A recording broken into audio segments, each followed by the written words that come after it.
So ಅಪ್ಪ ಬಂದು 1 ಗಂಟೆ ಶುಗರ್ ಚಾಲೆಂಜ್ನ ಮಾಡಿದ್ದಾರೆ.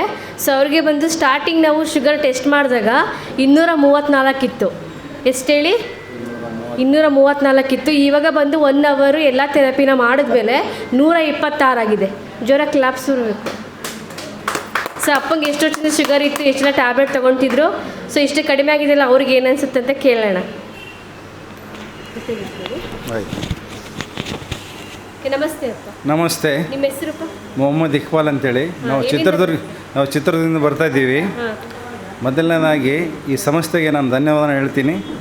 ಇಲ್ಲಿ ನಮ್ಮ ಸ್ಟಾಫ್ ಇರೋದಕ್ಕೂ ಭಾಳ ಅನುಕೂಲ ಮಾಡ್ತಾರೆ. ಅವರು ಒಬ್ಬರು ಮೂಸ್ಕೊಳಲ್ಲ, ಪ್ರತಿಯೊಬ್ಬರಿಗೂ ನಗ್ನಗ್ತಾ ಮಾತಾಡ್ತಾರೆ. ಮೊದಲನೇದಾಗಿ ಇವ್ರಿಗೆಲ್ಲ ನಾನು ಧನ್ಯವಾದ ಮಾಡ್ತೀನಿ. ಈ ಕಂಪ್ನಿಗೂ ಧನ್ಯವಾದ ಮಾಡ್ತೀನಿ. ನಾನು ಭಾಳ ಸೊಂಟನದಿಂದ ಪೇಚಾಡ್ತಿದ್ದೆ. ನನಗೆ L5 L6 ಅಂತ ಬಂದಿತ್ತು. ಈಗ ನಾನು MRI ಮಾಡಿಸಿದ್ದೀನಿ ನಿನ್ನೆ, ಇನ್ನು ರಿಪೋರ್ಟ್ ಬಂದಿಲ್ಲ. ಡಾಕ್ಟ್ರಿಗೆ ತೋರಿಸ್ಮೇಲೆ ರಿಪೋರ್ಟ್ ತಂದು ಕೊಡ್ತೀನಿ. ಇವತ್ತು ನಾನು ನಿಂತ್ಕೊಂಡು ಮಾತಾಡ್ತಿದ್ದೀನಿ. ಈಗ 5 ದಿವಸದಿಂದ ಕಂಟಿನ್ಯೂ ಬರ್ತಾಯಿದ್ದೀನಿ ನಾನು. ಇವತ್ತು ನಾನು ನಿಂತ್ಕೊಂಡು ಮಾಡ್ತಾಯಿದ್ದೀನಿ. ನಾನು ನಿಂತ್ಕೊಳಕ್ಕೆ ಶಕ್ತಿನೂ ಇದ್ದಿಲ್ಲ. ಇವತ್ತು ನಾರ್ಮಲಾಗಿ ಸ್ವಲ್ಪ ನಾನು ನಿಂತ್ಕೊಂಡು ಮಾತಾಡ್ತಿದ್ದೆ ನಾನು. ಅಂತೂ ಇಂತೂ ಈ ಮ್ಯಾಟು, ಈ ಆಟೋಮೆಟಿಕ್ಕು ಚೇರ್ಸ್ ತೊಗೊಂಡ್ಮೇಲೆ ಭಾಳ ಅನುಕೂಲ ಆಗಿದ್ದು ನನಗೆ. ಭಾಳ ಅನುಕೂಲ ಅಂದರೆ ಈಗ ಶುಗರ್ ನನಗೆ ಹೆಚ್ಚು ಕಡಿಮೆ ಒಂದು 5-6 ವರ್ಷದಿಂದ ಶುಗರ್ ಇದೆ. ಮೆಡಿಸಿನ್ ತೊಗೊಳ್ತಾನೆ ಇದ್ದೀನಿ ನಾನು. ಕಡಿಮೆ ಅಂದರೆ 220, 230, 200 ಚಂಗ ಹಿಂಗೆ ಇತ್ತು ನನ್ನ ಮೆಡಿಸಿನ್ ಯಾವತ್ತು ಶುಗರ್ ಚೆಕ್ ಮಾಡಿಸಿದಾಗ.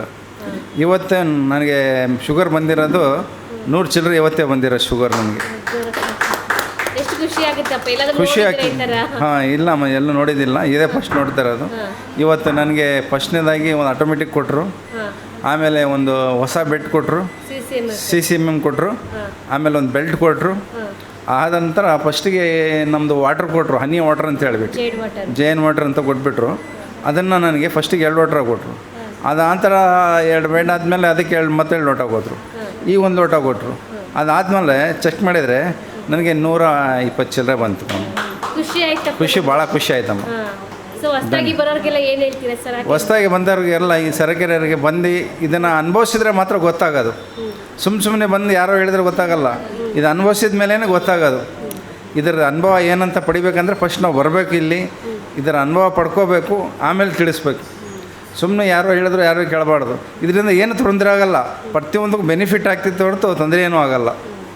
ಇದರಿಂದ ನನ್ನ ಮಾತುಗಳನ್ನು ಮುಗಿಸ್ತೀನಿ. ಧನ್ಯವಾದಗಳು.